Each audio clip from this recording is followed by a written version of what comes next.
Iowa Live. From the Carl Chevrolet Studios in West Des Moines, welcome to Iowa Live. Hopefully your day is going rather well. And speaking of rather well, there is somebody over in eastern Iowa that is doing rather well because he dodged hailstones over in the area a little earlier this morning. Professor Jeff Stein, hi, sir. I tell you, if you were in Cedar Rapids or Points East, you got some big hailstones, but I was a bit north of that, so I avoided it, but there's more to come, as we know. Yes, we do. We just heard from Brandon Lawrence all about that, but it is time for the Iowa Almanac to learn a little bit about something that happened here in the state of Iowa. And Professor Stein, you know, we've talked before about some rather famous names that have come from Iowa to the big screen, but the story of one Iowa family is not terribly well known, but still very important. It really is amazing when you look at the career, Lou, that was had by Rosemary Mulliken.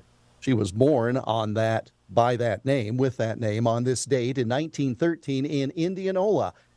Rosemary was one of 5 daughters born to Dr. Lorenzo Mulliken and his wife, Cora. Now, all the girls had musical talent.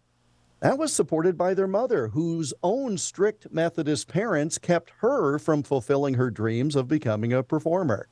Well, older sisters Leota and Lola made their way to New York and careers on Broadway in the late 1920s. While that was happening, Rosemary and her younger sister Priscilla took dancing lessons every week there in Des Moines. The older sisters were given the new last name of Lane by a producer, and when Cora Mulliken decided to leave her dentist husband in 1932, she took Rosemary and Priscilla with her to New York. And there they all took that last name of Lane. Cora actually, Lou, began managing her 4 daughters' stage careers. Wow, and they all really found success in their own right, didn't they?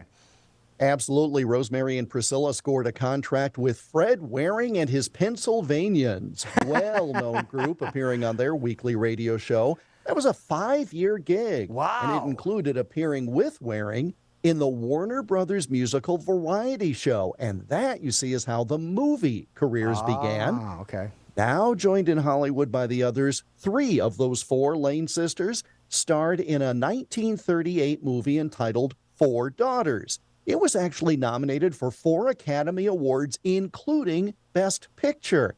And since it was successful, that led to sequels, predictably titled 4 Wives and then 4 Mothers. All right. Now, it sounds like all the sisters were very talented, but one in particular stood out from the rest.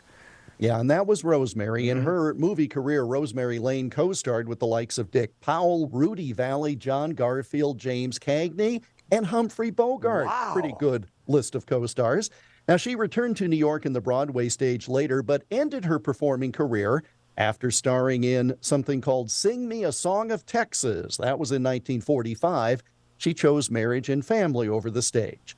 Later, Rosemary had a real estate business in Pacific Palisades, California. That's where she passed away at the age of only 61. Oh, no. Back in 1974. Now, here's an interesting point. For reasons that are totally unknown, she was originally buried in an unmarked grave, but a marker was finally placed there just a few months before what would have been her 100th birthday.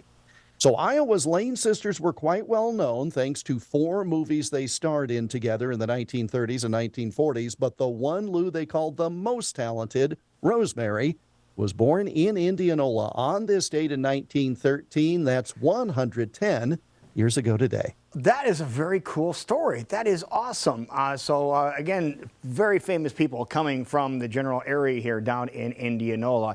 And speaking of famous people, the Iowa Almanac Tour 2023, or as we around here at Local 5 called Jeff Steinapalooza, is going to be firing up his road show coming up on Thursday. Tell everybody where you are going to be in person on Thursday.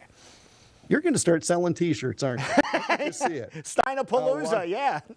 Steinapalooza, why not? All right, Thursday morning, 10 o'clock in Conrad.